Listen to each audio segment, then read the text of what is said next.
Well, I'm so glad to get to know some of you a little bit, and thank you again for both sharing about Christmas and New Year and the various prayer requests.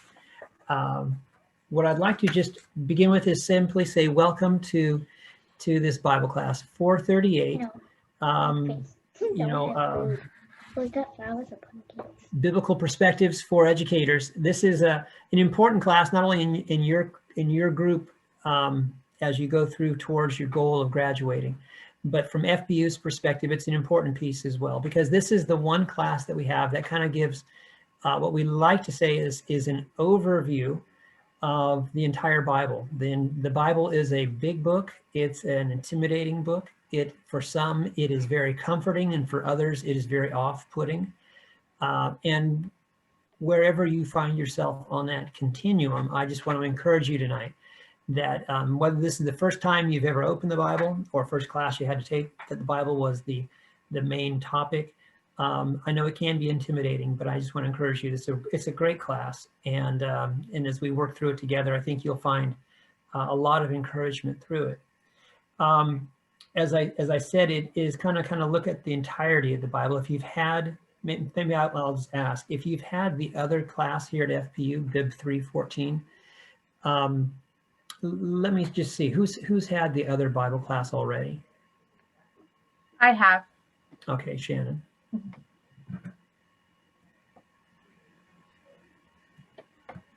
Okay, and I saw in the responses there's a handful of you who had, and that's good. But I know some of you hadn't yet.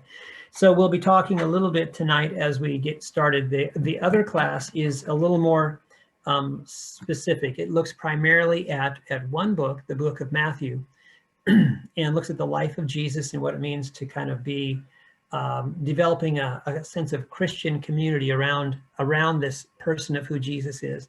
But this class takes a little higher, like you're flying a little higher, you can see a little more. And so we're going to be looking at the entirety of the Bible, not reading all of the Bible. That would be a little bit too intimidating. But we do want to get a chance to look at the Bible and hopefully begin to give you some handles so that if it is a little bit intimidating, you'll get a little better feel for it. And as we talk about interpretation and how to interpret, you'll have some tools to help you as you go forward better understand how the Bible can begin to be applied to your life a little better. So, but by doing this, we don't read the whole Bible, but we will look at the Bible, and we'll look at it from a couple of different perspectives. One is that we look at some various themes. For example, tonight we'll be starting in section 1, and this week we'll be looking primarily at the beginning, at the creation, and try to find how the Bible starts and how a sense of community was brought together by a shared experience and shared story. Next week we'll look at other themes. We'll look at law versus grace, but we'll also look at a different genre. We're looking a lot this week at narrative, Old Testament narrative. Next week we'll look at the type of genre of Old Testament literature called law or law code, and try to figure out how it is that those parts add a sense of structure to life and structure to community. And we'll look at different types of literature that the Bible has, because that's one of the tricks that often we don't understand, that because the Bible is different types of literature, and each type of literature has some different rules for how we interpret it. You will come across some things that are narrative, which is basically a story telling you what's going on. Sometimes you'll run across poetry, and poetry is quite different than a narrative. We'll go through law codes, which gives specific, what to do's or what not to do's. And again, that's different as you're reading it than it would be if you're reading a story or a poem or prophetic literature or a letter. And by the end of the class, we'll get to the point where we'll see that in the New Testament, much of the New Testament was written actually as correspondence. It was written as letters from an individual to a group or to other individuals. And so we'll see that all these different types of literature, and they all kind of have their sections. We don't see it because we don't often know how to identify it, but as you get to identify it, you'll see how these are grouped in the Bible as we move forward. And it'll help you better understand what's in the Bible and how to deal with what's in the Bible. Sometimes we think the Bible should be all in chronological order, and it really isn't. Melissa, I think you were saying that you've tried reading the Bible a few times and you get maybe through the book of Genesis, which is a great place to get through. There's a whole lot more to it than that. But that's a hard way to read the Bible sometimes, because while that's where the beginning of the story is, because of the different types of literature we have, it's easy to also get sidetracked. And some of the stories, especially the old stories in Genesis and Exodus and moving into the rest of those early books, can be a really hard way to jump into it. But yet it's just natural. It's how we read books. I mean, we don't go and get the latest novel and start in the beginning. We start at the beginning and read to the end. But sometimes taking the Bible that way is a hard way to go at it, unless you have some understanding of what's coming or how the different types of literature are going to fit together. So we'll look at it from the perspective of themes and literary types and some of the highlights to give you a better feel for what's in the Bible. And we'll work through, if you've had the BIB438, we will work through that same model of biblical interpretation that we call the three worlds model. If you've not had BIB438, don't be afraid. It's a very easy model to teach, and we'll talk a little bit more about that as we talk about the textbooks that we'll be looking at. So each week will be kind of the way we start. We're going to go, each class begins on Monday and goes through Sunday. Our class period of talking about and doing a little bit of the teaching will be on Thursdays, and we'll meet at 6 o'clock, and I'll make sure we get all in the same room next week, and we'll be able to get off a little quicker. But expect to be here at least for an hour, maybe up to 2. I would like to shoot for maybe about an hour and a half of time. That gives us time to connect and pray, walk through the Moodle, make sure we're all in the same place and understanding, answer any questions as they come along, and also give us a little bit of time for me to select a highlight or two out of that week that we can actually do more of a teaching through the Zoom medium, so that it's not just all online, what you're reading or what you're watching a video about. So if that works, great, we'll be in business. That's probably how a lot of your classes are that way, I would think by now here at FPU. So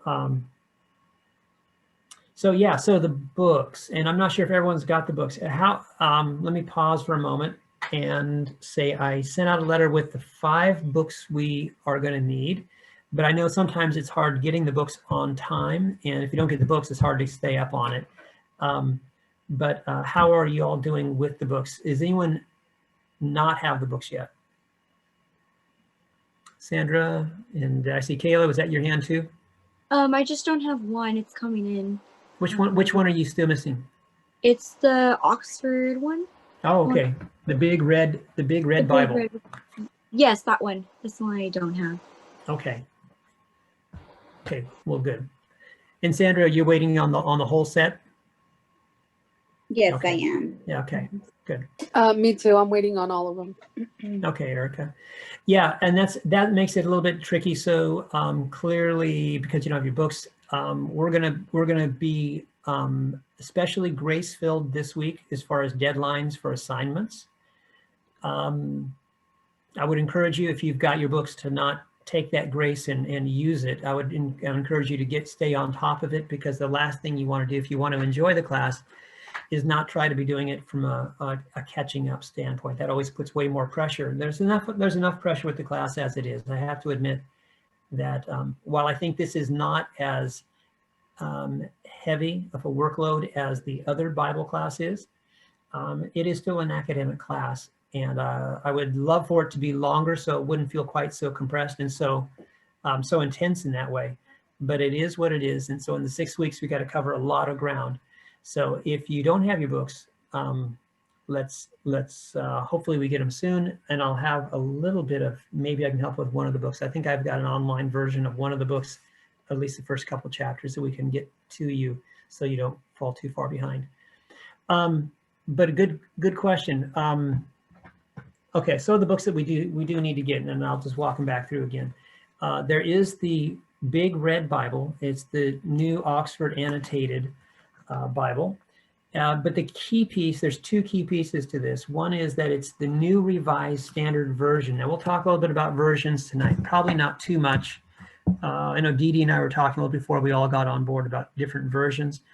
And one of our books, the book called Fee and Stewart, How to Read the Bible for All It's Worth. This is the other book that we'll be looking at and using a lot.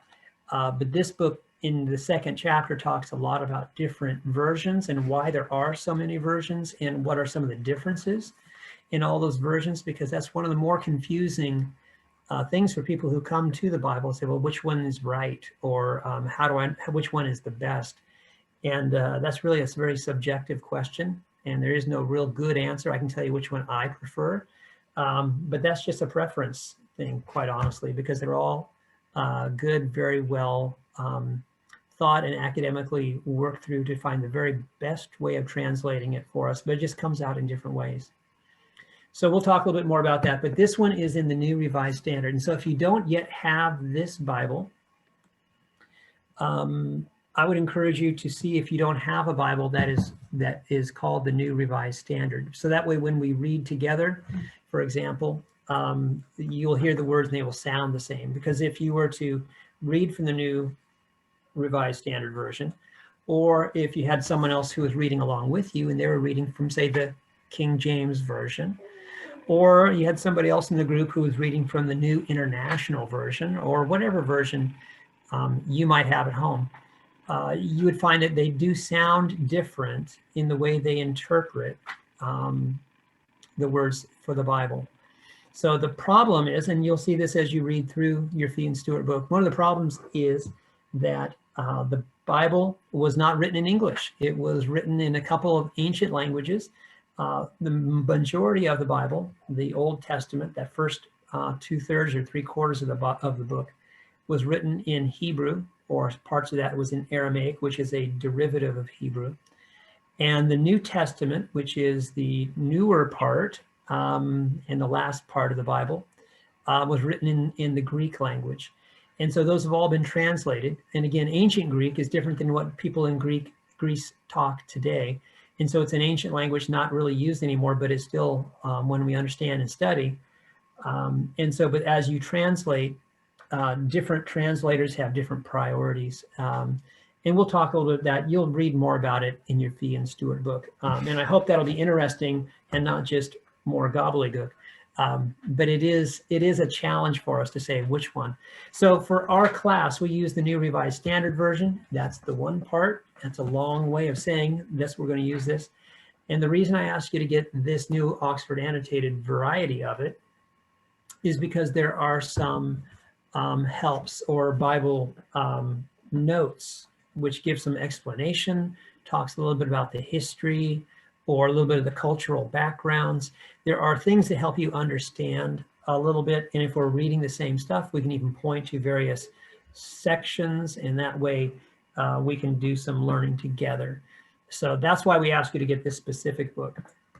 Now, the good news, if you've had BIB438, you already have this book and the How to Read the Bible for All It's Worth, as I've already referenced. And you also have another book called The Upside Down Kingdom that we will use in this class, but we will not use it very much, but it is part of the class. So if you've not had BIB438 and you purchase these books, know that you're going to be able to use them again when you have the other class. And then there are the two books that are specific for this class alone. And I know some of you already made mention. There is the book by Ted Grimsrud, God's Healing Strategy. And if you've had a chance to get into it, people tend to really like this book, and I don't blame you. I think it's a great little book. I'm kind of a little disappointed, actually, that only my future educator students get to read it, because this is not a book that goes to, say, the business model or the social worker model or the nursing model, which is unfortunate because I think it's a great book. You guys are lucky. See, just in case you didn't know how lucky you were, you are lucky. And then the other book,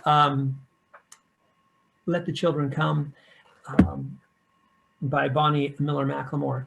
And this is a kind of a psychological dive using modern psychology to better understand how a child's development works and how it looks in light of or in the context of Christian tradition, a little bit of biblical background, and how that all fits together. So it's an interesting read, it really is, taken from a little different perspective than probably you've ever had a book that addressed biblical material, but it's really good. And again, one of those books that we read. Sometimes people love it, sometimes people hate it.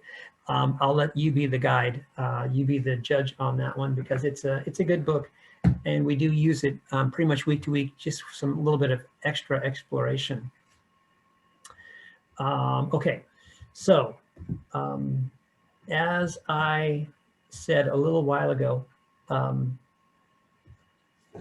in the Fee and Stewart book, there's a couple chapters we read this week. If you have them, please stay up on it. If you haven't got them yet, know that they're coming. The first one has to do with about good interpretation. And this is part of what we look at. If you have your Fee and Stewart book, I would encourage you just I'll point to you on page 27. Begins a brief section here in chapter 1. And when I talk about the three worlds model for biblical interpretation, I'm going to say that's the pattern we use to interpret the Bible in this class. And what that is, quickly, is you look at three perspectives. The first one is, what is the literary world? What's actually being said in the text? And the second lens we look at is, what is the historical world? What were the cultural realities for the author and for his original readers that they would have understood, but because of all the passing of time, we may not recognize that. Again, that's where a good Bible with notes and such can sometimes be very helpful to us. And then the third task would be the contemporary world, which is, what is that, knowing what it was said and what it meant in its original setting, what does it mean today? How can I apply it today? That's what we call the contemporary world. And why I point at the Fee and Stewart book is because on page 27, it says the first task, and then it gives us a funny word that you may never have heard before, you may never use again, and the word is exegesis. That is a technical term. It'll be probably on your vocabulary quiz before the class is done.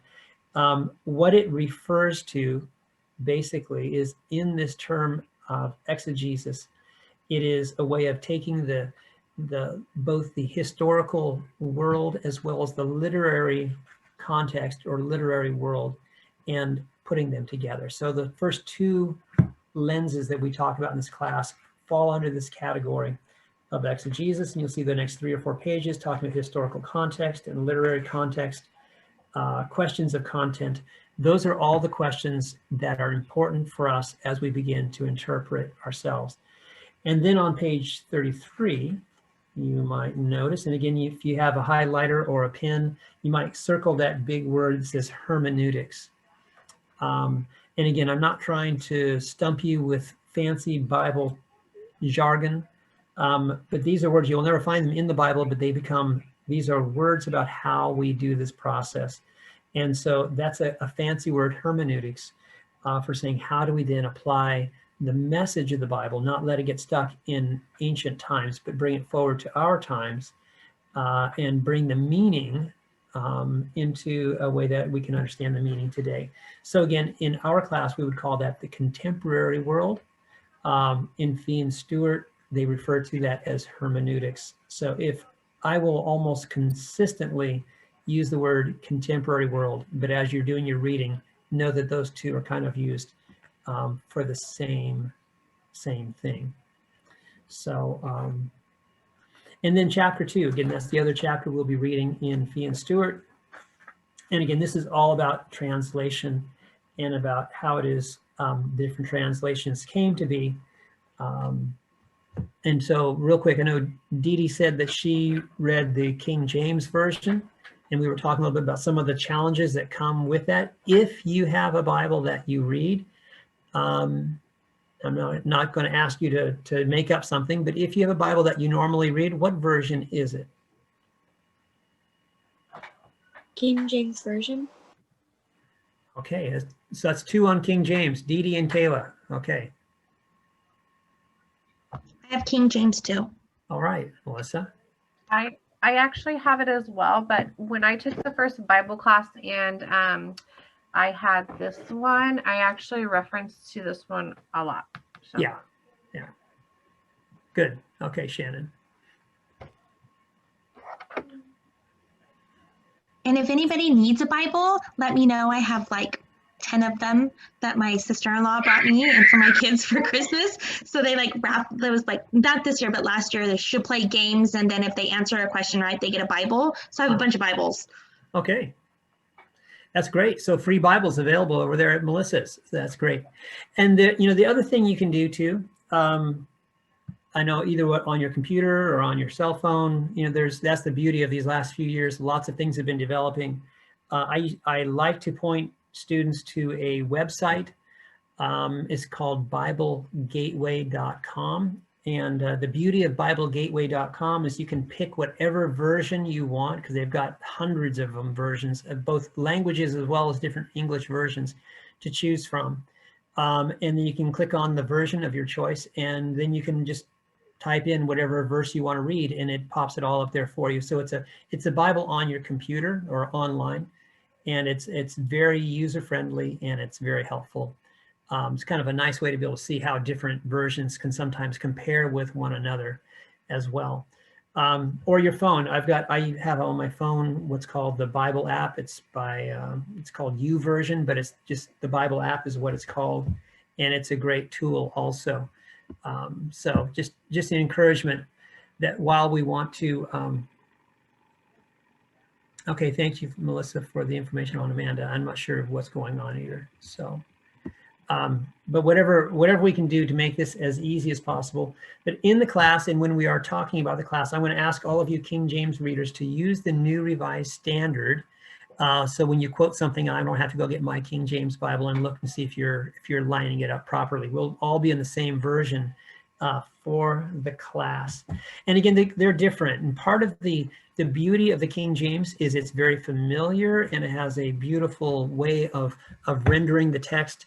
One of the problems with the King James, though, is that it was written 400 years ago. And because we don't speak normally in our day-to-day language like they did 400 years ago, sometimes it's hard for us to understand what it means in that English version, even for us. And so it becomes, if that's not a problem for you, but that becomes one of the issues. The other issues that we have with all these different interpretations is, well, you'll read it in chapter 2. I don't need to spend time with that. But there's reasons why they come out with different renderings of the same idea or the same verses. I have a question. Ask away, Sandra. Is the same, you keep on mentioning the New Revised Version. Is that the same as the New International Version? It's not. And that's part of the struggle, is that there's a lot of different, I wish it was the New International Version. I find the New International Version a little bit easier to read than the New Revised Standard. But again, as you read through chapter 2 in Fee and Stewart, you'll see there's some reasons for that. The New International Version it just matches up a little bit more of the meaning or thought of a phrase, whereas the New Revised Standard tries to stay a little closer to the actual the wording of it, which is hard when you're switching languages. But that's what they do. So yeah, when I say the New Revised Standard, you see on this one the New Oxford Annotated Bible, but it's the New Revised Standard Version. And so it's the version I'm looking at. That's the one we're going to be using. So if you don't have this particular Bible, you can still find another New Revised Standard Version. It would have the same words. Sandra, do you have a New International Version? Is that why you asked? Yes, that's the one I use. Yeah. That's common. It's a popular version today. I think it's a really good version, but it's not the one we use in the class specifically. But you please continue using it, because I think you'll probably find that you like the way it reads. Probably feels very natural to you. Yes, thank you. Yeah, even during reading, was it How the Bible Works, this one? Yeah. It tells you about the different versions and it gives you examples and stuff. Right. And I was like, oh, some of these other versions I never heard of, but they seemed like when they did the comparison that it was easier to understand. Yeah, and again, as you read through, Fee and Stewart does a pretty good job. You know, it's a tricky thing, taking one language and then being there's not always a direct correlation. How do you move that? Let alone the fact that, you know, what they wrote in the Old Testament may be as much as 4,000 years old, and certainly the way things were phrased or things that were common or how they would have said something then would be different than how we would say it today. So, I mean, even if we were Hebrew speakers, it would still be different than how you would say things 4,000 years ago. And so there's always going to be this challenge of how do you take an ancient language and make it into a modern language for us to better understand. And that's why we have so many different versions. But most of the versions we have in English are really, really good. There are just different reasons why they come out a little bit different. And it depends kind of what you're familiar with or what you feel comfortable with. It's probably two of the big important issues. So, but we'll be using the new revised standard for this class. Okay. Okay, the last thing before we then actually turn and look to the Bible would be this, is that I mentioned we would start our class each Monday. So by Monday noon, I'll have the next Moodle open for that week. If I can, maybe I'll even open it up on the weekend so that you have a day or two ahead if you want, but I'll have it up always by Monday afternoon so that you can get started for the week. And the deadline for most everything is going to be on Sunday night. And again, the difference would be for this week, for those who don't have books, we will be gracious about how we extend deadlines for this week. And also when we're doing forums, and this is a little bit tricky because I want you to have enough time to do the reading and then express in the forum your thoughts. But if we wait until Sunday night, then you won't have a chance to respond to others. And some of our forums are designed that way, to give you a chance to respond and then respond to somebody else. And so if you see there's forums that are due on Friday, that's only for your first post, so that you have time on the weekend to see other people's first post and then respond. But generally speaking, most everything will simply be due assignment-wise by the Sunday of that week. Professor, just Yes. for clarification. Yes. So assignments will open on Monday. Yes. And they will close Sunday night, midnight of that at the end of the week. Okay, so because in my head I was like, man, we only have one day to get everything in. Yeah. Wait, That's you do? No. You have a full week. Well, I'll have it open on Monday, and then you have all the way until that next Sunday midnight to have it completed. Okay, that makes sense. Okay. Does that make sense? Okay. Thank you so much. If it was the other way around, it would be really scary. Yeah, I open it on Sunday at midnight. You have till Monday noon to get it done. That'd be a little hard. Yeah, I was impossible. gonna say. Yeah. Okay, thank you. And when is the forum responses due? You know, I'm going to say, let's see how it works. If we can have those done by Fridays generally, or let's say Saturday. Let's say Saturday generally. I don't want to stretch it because it's kind of hard especially being our class doesn't come until Thursday evenings. But I do want to give people a chance if they want to come back and see what others have written to have time to do that. Okay. So Monday you post the homework. Saturday the homework is due, and then Sunday the homework is due, and then Saturday what's due? Okay, if we're doing a forum, say for example, I have you watch a video and you have a response to make to that video. But I also would like to have you then respond to 2 other class members who, however they responded to that video. Your initial post on the forum would need to be by Saturday so that makes sense. So everyone has an initial post to look at. If I let that be Sunday night, then you wouldn't have any initial posts to look at to get your secondary responses. So that would be the way to, we'll go with that. Okay, does that Thank make you. sense? Yes, thank you very much.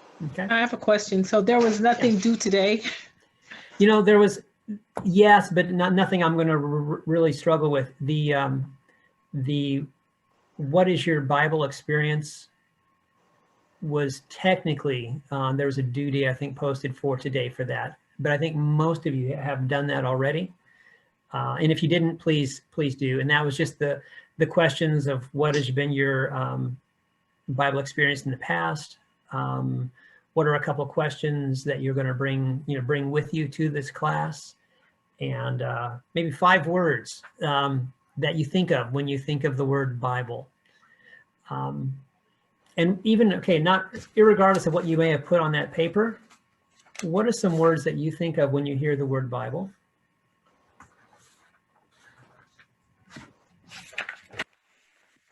Or maybe it's the God's 5 words word. that you put on your assignment. That's fine too. God's word. Okay. Oh, I didn't put that on my assignment, but That's fine. I'm saying but if you heard me tonight, Dee Dee, you don't have to use the same ones that you put on your assignment. But if you did, great. I Okay. think I did my assignment wrong. Then I should probably go back and do that again. I don't know. What'd you do, Kayla? I was thinking from all the books, what did I get from it? Oh, okay.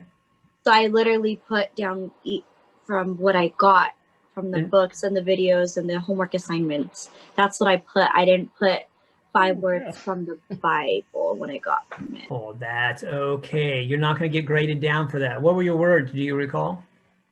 Yeah, I put that pretty much it so many words. I'm kind of just summarizing that it just opened my eyes.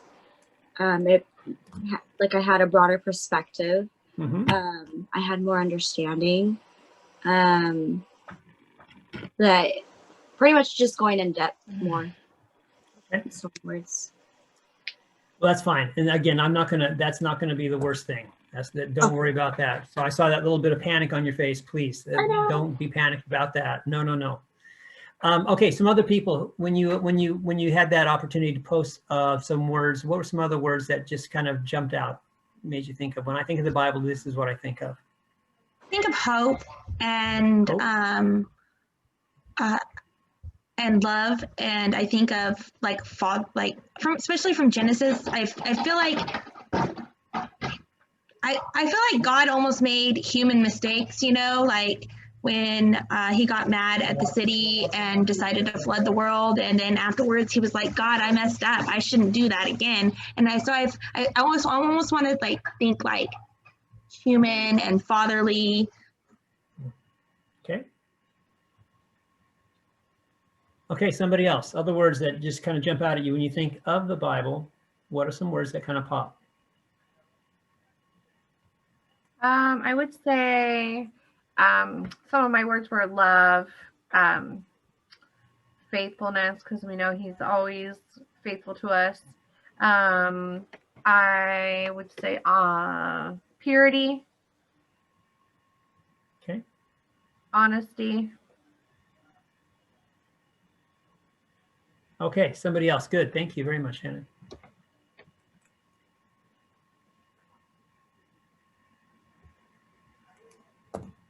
I took a quick look through the papers that were turned in, and noticed that most of the words are really all good, positive words, and I'm glad for that, which means most of you, whatever your experience level might be with the Bible, it's not been a negative thing, which is good. I'm really glad to hear that, because there are some people, and sometimes when they come to class, either because they don't know anything about it, or with the experiences they've had with the Bible sometimes are a little more daunting. I didn't see a single person who wrote anything like confusing, or I didn't see anyone who wrote any words like judgmental. I didn't see anyone who wrote words like, even used words that, not necessarily a bad word, but just interesting, they didn't talk about sin or things like that. So this I think is a real positive for you guys, that you guys have an open and I think a positive view as we begin to launch into the Bible, which is part of what we do. Part of the reason why we ask that question is to say what kind of baggage are we bringing with us as we step into this? Are we coming into it? And again, not that confusing would be a bad word.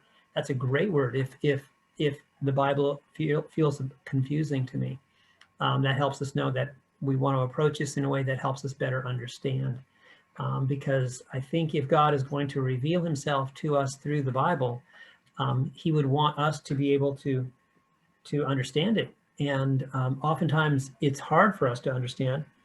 And especially, again, I'll pick on Melissa, say, I'm going to start reading the Bible. So I begin at the beginning, start with Genesis 1, and by the time I get to the end of Genesis, I'm like, this is a heck of a story, but I'm not sure I'm going to keep going at this much longer. And yeah, so but again, for someone like Melissa or any of you, that's why I think a book like God's Healing Strategy is so helpful, because it kind of gives us a handle on seeing the kind of the bird's eye view. This is what the Bible's all about and why these different parts fit in these different places. And it helps us make sense. So then when we go back and read it again, it makes a little bit more sense.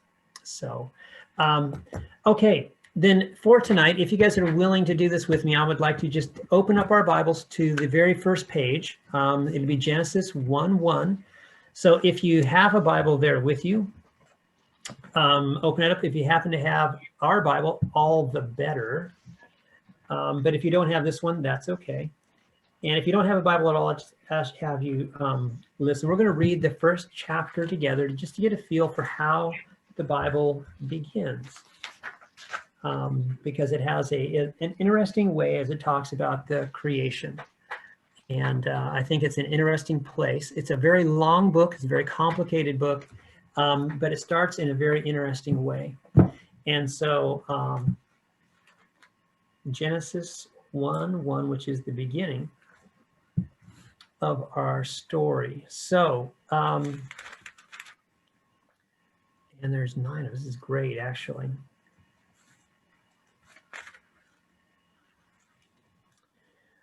What translation did you want it in again? If you have the New Revised Standard available, that's So it'd what be we'll NIV? use. No, that would be the NRSV. If you have an NIV, let's just run with it now. Yeah, there you go, NRSV, like Melissa has. If you have an NIV but not an NRSV with you, let's have you read anyway. We'll just tough it out. It's a little bit harder to read it and hear different words, but let's go ahead and we'll get through it. I'm going to need 7 of you to serve as volunteers to read different passages of this first book. This will be how we know that you've gotten to the end of your section. When you get to these words, the first day, or the second day, or the third day, whenever we get to that phrase, that is where this particular reader will stop.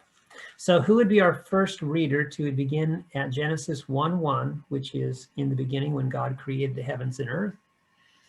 And then we'll move on, and they'll read on throughout the first 6 verses or so. When they get to that phrase where it says the first day, we stop, and then we'll go to reader number 2.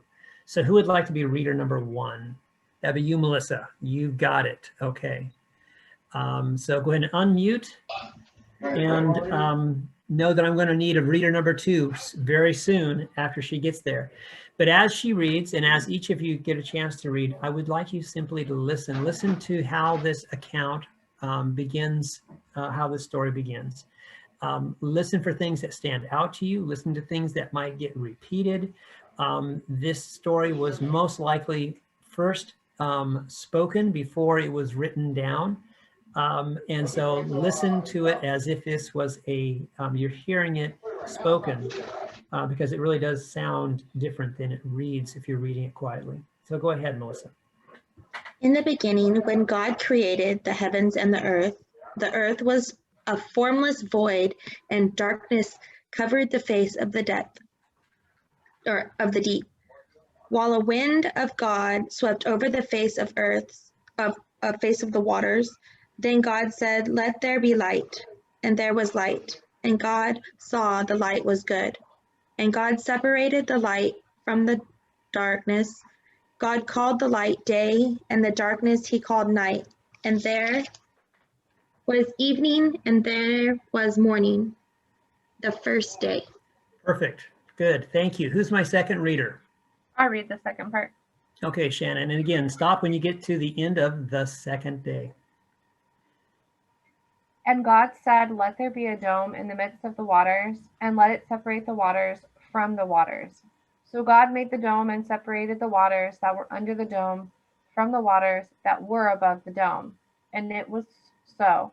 God called the dome sky, and there was evening and there was morning the second day. Good. Good. Thank you, Shannon. Number 3. Dee Dee.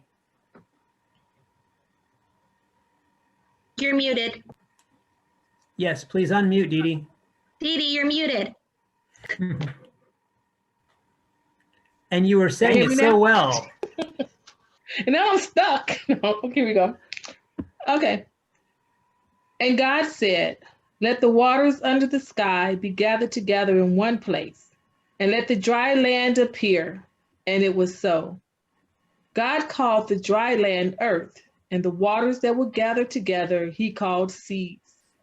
And God saw that it was good. Then God said, let the earth put forth vegetation, plants yielding seeds, and fruit trees of every kind on the earth that bear fruit with the seed in it. And it was good. The earth brought forth vegetation, plants yielding seed of every kind. Did I read that already? There's Of every repetition. kind. And the trees bearing fruit with the seed in it. And God saw that it was good. And there was evening and there was morning the third day. Good. Thank you, I Dee can Dee. hardly see. Okay, who would do our 4th day?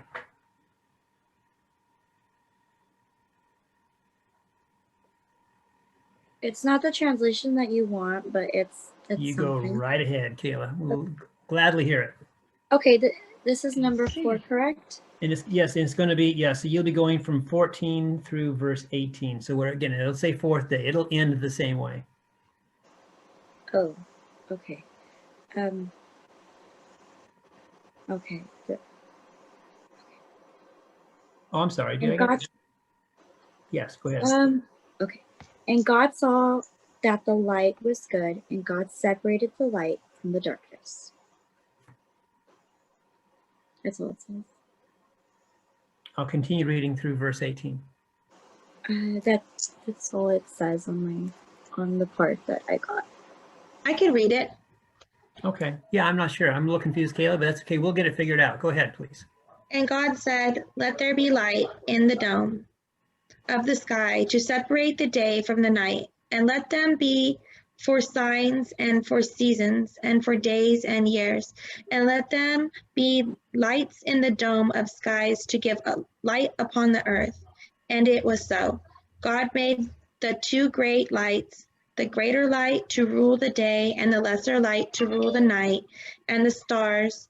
God set them in the dome of the sky to give light upon the earth, to rule over the day and over the night, and to separate the light from the darkness. And God saw it that it was good. And there was evening and there was morning the 4th day. Okay.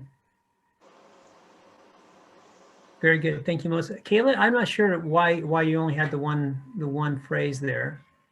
I put the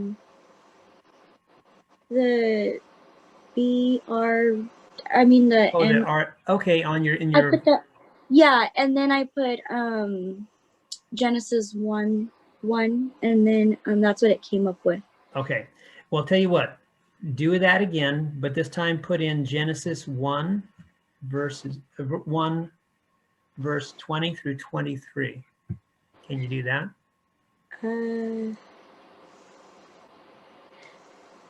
If Okay. not, Yeah. say that seems like a stretch.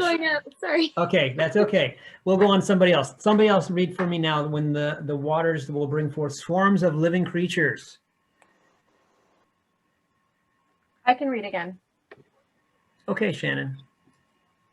And God said, let the waters bring forth swarms of living creatures, and let birds fly above the earth across the dome of the sky. So God created the sky, sea monsters, and every living creature that moves of every kind, with which the waters swarm, and every winged bird of every kind. And God saw that it was good. God blessed them, saying, Be fruitful and multiply, and fill the waters and the seas, and let birds multiply on the earth. And there was evening and there was morning, the fifth day. Very good. Okay, so verse 24. Who's my next reader?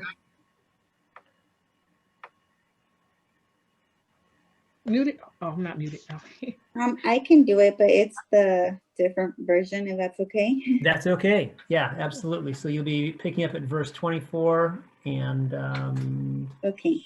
yeah, go ahead. And God said, Let the land produce living creatures according to their kinds, the livestock, the creatures that move along the ground, and the wild animals, each according to its kind. And it was good. God made the wild animals according to their kinds, the livestock are according to their kinds, and all creatures that move along in the ground according to their kinds. And God saw that it was good. Then God said, Let us make mankind in our image and our likeness, so that they may rule over the fish in the sea and the birds in the sky, over the livestock and all the wild animals, and over all the creatures that move along the ground. So God created mankind in his own image. In the image of God he created them. Male and female he created them. Is that all? For God blessed them and said to them, Be fruitful and increase in number. Fill the earth and subdue it. Rule over the fish in the sea and the birds in the sky and over every living creature that moves on the ground. Then God said, I give you every seed-bearing plant on the face of the whole earth and every tree that has fruit with seed in it. They will be yours for food. And to all the beasts of the earth, and all the birds in the sky, and all the creatures that move along the ground, everything that has the breath of life in it, I give every green plant for food, and it was good. God saw all that he made, and it was very good. And there was evening, and there was morning, the sixth day. Good. Now I'm going to move on into chapter 2, and this is the seventh day. It says, it says, Thus the heavens and earth were finished, and all their multitude.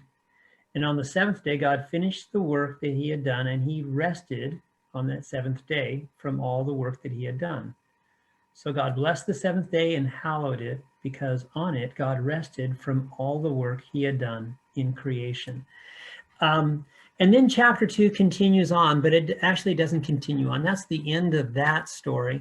But then what we pick up is what appears to be a second creation story, or going back and taking a look at a different perspective of the creation story.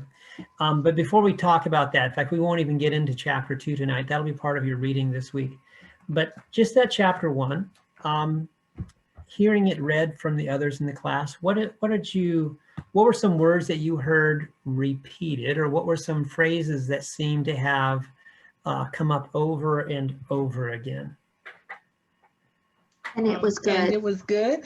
It was good. Yeah, I was over how many times, and we should probably count someday. Someday we'll do that. We'll count how many times we heard, and it was good. Anything else?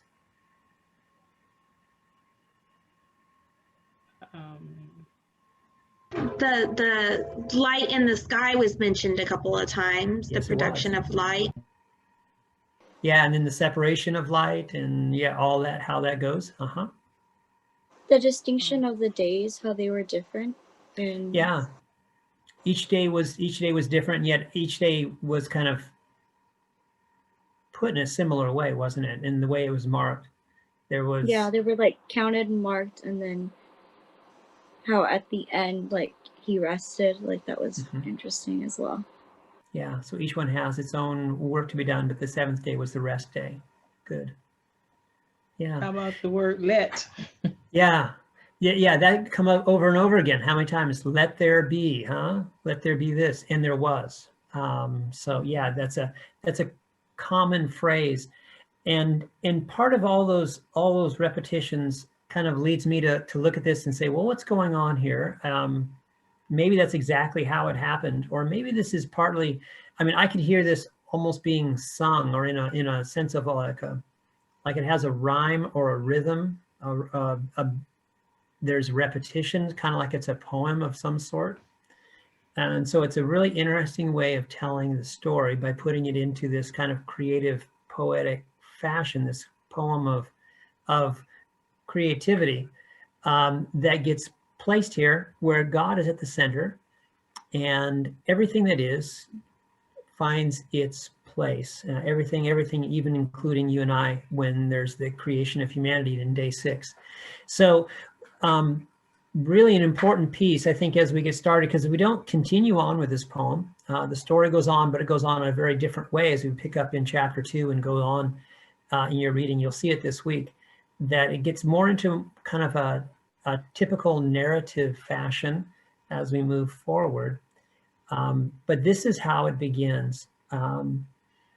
That we see that this story that we're about to read is going to all be rooted in this God who created all that is, and created all that is around us. And he created all for a reason, and he called it all. What did he call it all?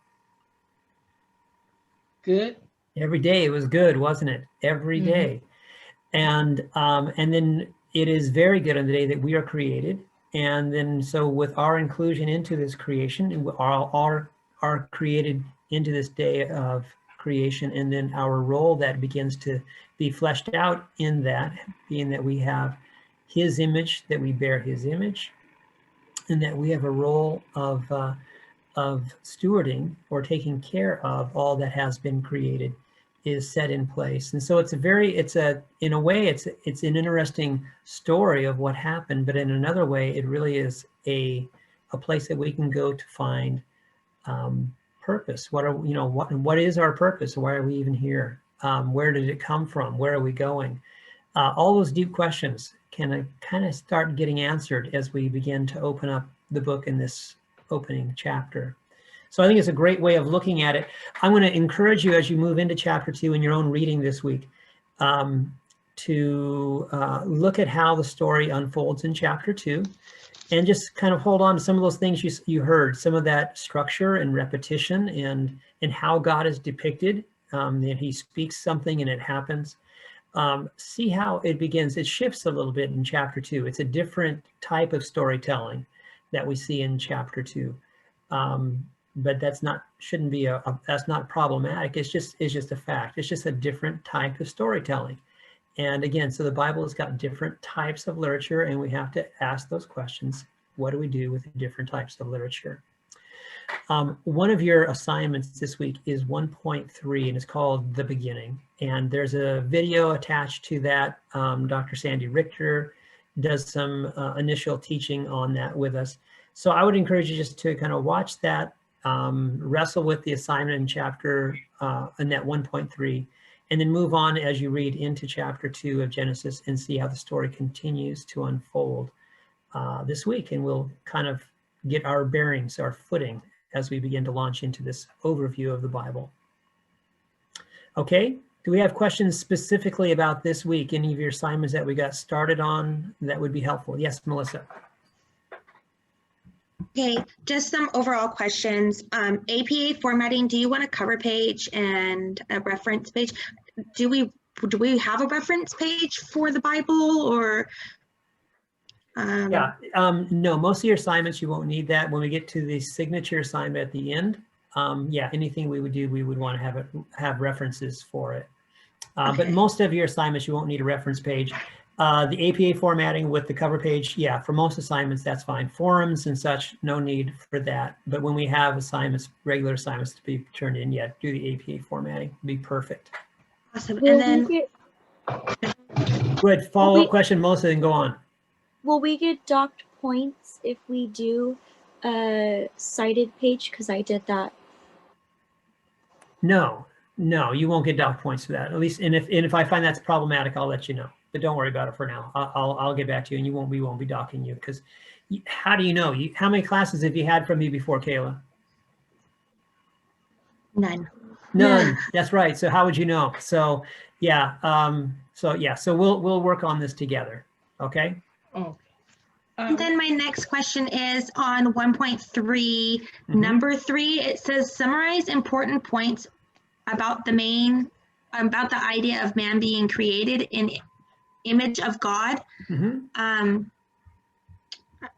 Just our opinion about it, or I mean, I didn't Okay, really. she's referencing the assignment 1.3, and if you go to the Moodle and you look at it, it's asking for actually kind of what we started just now, looking back at chapter 1 as well as chapter 2, and then we'll watch that video by Sandra Richter, as I pointed out.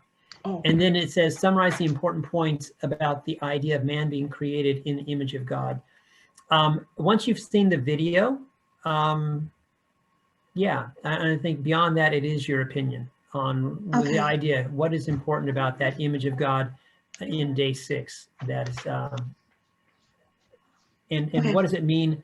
And the question again, the second half of that question, Melissa, you can see it. You know, how does that influence you as a future educator? I guess the question is, does seeing each child that you have the opportunity to help shape and mold, to recognize them as being a bearer of God's image, and how do we see that might be the kind of the question. How do we see that, and how do we treat them if they bear the image of God? That kind of elevates, I think, their who they are, or what their place in this world is. And if we as educators see all of our students in that way, that should shape how we approach them and how we approach our task of educating them. Okay, yeah, that's a good explanation. I appreciate it. Thank you. Okay, you're welcome. How to write that though? I have another question. Okay, Sorry, Kayla, go ahead. I'm full of questions. There was an assignment where we had to post a picture of a child, how it was influenced through, I guess, the 21st century kind of thing. Right, how our culture sees children. Yes. So I posted a picture. It did not allow me to link 2 pictures. It only allowed me to link 1. Will I get dock points because it only allowed me just 1, and I tried multiple times? I tell you what, Kayla, let me go in. As soon as class is over, I'll try to readjust that. Maybe there's something wrong in the settings. It might be on your end, but it might be on mine. If it's on mine, it's going to be, everyone's going to have trouble with it. So let me try to. I saw another person too. It looked like she had tried to post 2 pictures, but instead of posting 2 pictures, she just described it on the text, not necessarily another picture. I saw someone do that. Okay, well, that's, you know, probably the most important part is you interact with it. But let me see if I can open it up and give you a chance to show off both the pictures that you chose. But I won't dock points if you give me 2 explanations of 2 photos, but only can post 1. I won't dock points for that. Okay, thank you. But do take a look. I'll try to fix that tonight. Thank you. Dee Dee, I know you're wanting to ask a question. I know it. Try not to ask too many because I have a lot. I just try and get an understanding. That's half of my battle. Understand what I'm supposed to write. So the characteristics, I'm still in 1.3. So is that just describing what Genesis is about? Make a list of the characteristics. Okay. Let me see. Where are you at on that 1.3? At the a list of characteristics. Yeah. For example, characteristics of what you read in what we read tonight. Some things you might say. It is highly structured. There's a 6 or 7 day pattern to it. God is very powerful. Whatever he says, it becomes. He's very orderly in the way he does things. It's one day and then a completely new thing on the next. You know, you might go through things like that that are characteristics of what you see. Everything that we see, God says is good. You know, even the way he says, you know, there was evening and there was morning, the blank day. You might, you know, point those things out, because as you move to the second section, that second, mostly chapter 2, you'll see that notice how different that is in the way of storytelling. You know, how is God depicted? How is humanity depicted? Because humanity takes much more of a central role in that second story. You know, those would be things. So what are some characteristics? How do you see what happens in that chapter 2? And how is it different from what you saw in chapter 1? Okay. Okay, so the compare and contrast how the stories kind of play out, and how God is, how people are, you know, what our place or our role is in it. Okay. Okay, Thank you. you're welcome. I'll look forward to seeing it. Okay. I'm trying to look forward to writing it. Good, nah, me too. It just takes me a long time to understand what I'm supposed to be writing. Okay. Okay. Now you're clear, ready for takeoff. Okay then. Okay. Yes, I am. All right. All right. Well, thank you guys for joining in tonight. And it is important. I should have mentioned this when we first started doing online. We didn't make the check-in required, but yeah, clearly they are required now. So if you can't come, I will post these our videos on the Moodle. So if you needed to go back and see something, maybe we missed something, or you want, the video will be posted. If you miss a class, you can catch up on the class by going to the video the next day. But let me know if you're not going to be able to make the class that particular night, and we will we'll try to do the best accommodations, because I don't want to have anyone, you know, miss classes and then have to deal with, you know, being dropped for too many absences or whatever. So I just find that on Moodle. What's that? How do you find that, the videos on Moodle after a class? I'll post it. You'll look. I'll put it right. In fact, I'll put it right below. You will, where the numbers or the link was on your Moodle page. I will insert this video on that page. So there'll be a recording of the hour and a half or whatever it is that we've been together tonight, and so you can watch it again if need be. Or if you miss class, for example, then you can at least go and see what was taught, what was instructions were given, questions were answered that others asked. Okay, and one more question. Mm-hmm. I ordered my books from the bookstore, and this is what the book they gave me for Let the Children Come. This is what was. Oh, okay. This is the one that did anybody get this one too? Yes, that's what mine looks like too. Yeah, that's the new one. Yeah, I've got an older version. Yeah, but you've got no, it does not matter. It does not matter at all with that. It's just got a different cover. It's exactly the same book. Sometimes they have different versions, and then like the pages might change or whatever. But this one, I believe, is exactly the same, just different cover. Okay. I might be missing another book. There was one book that you showed. Mm-hmm. I don't know if it was for this class or the other class, but it was like something with a U, like on or kind. The Upside Down Kingdom. Yes. Yes. Yes. Okay. I have a question about that one too. There you go. Yeah. Good. Yeah.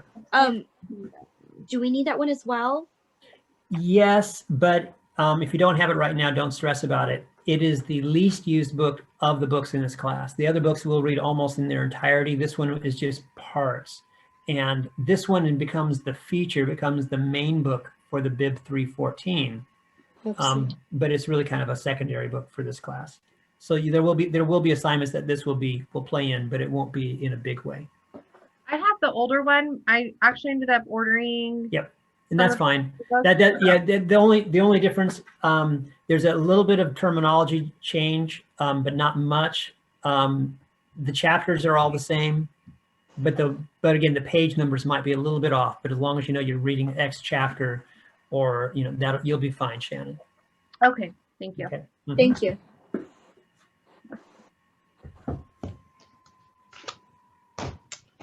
Well, okay, then I think we're good. Then we're on to week 1. I'll look forward this weekend to beginning to open up and look at some of the some of your responses to some of the assignments, especially that in the beginning chapter or number 1.3. I'm looking forward to that, Dee Dee. Oh no, please don't. Okay, yes, I am. I gotta figure it out. Oh, but you know what? I did have a question. The work that we have in the syllabus, yeah, that's a lot. Is that stuff that we're gonna have to have like before class? In the syllabus, I'll take a look at that and see exactly what you're looking at. Follow the Moodle. There will be some things that'll shift from the syllabus to the Moodle, so just trust the Moodle. Okay, cool. Yeah. Okay, so great. But most of what you're going to see in the syllabus is going to be in the Moodle. It just comes out in a different way because they kind of break it up into the different sections. Okay.